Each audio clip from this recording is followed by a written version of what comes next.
Here's how to perform a barbell overhead press. Okay, so the starting position, you want your feet to be directly under your hips to begin with. This is gonna give you the best position to drive force into the barbell.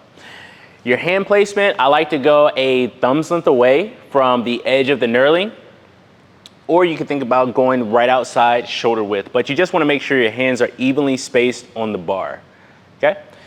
So from this position, you come under the bar, you make sure it's resting on the front of your shoulders, and once again, we put our feet directly under our hips, and then here, I'm gonna tuck my chin back, and then I'm gonna drive through my face until the barbell is pretty much over the base of my neck here. From this top position, my elbows are completely locked out, everything's stacked, and then I come back down by slightly tucking my chin back, bringing the barbell back to the front of my shoulders. And that's how I complete the lift. Again, chin tucks back, press through the face, barbell over the base of my neck, and then I'm gonna lower back down here.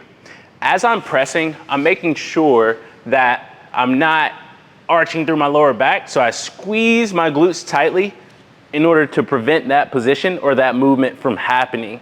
So make sure to keep your glutes squeezed as hard as possible and your quad squeezed as well. That's gonna keep you in a good position to not put any excessive strain or stress on your lower back when you're performing the movement. And that's how you perform a barbell overhead press. See you in the next video.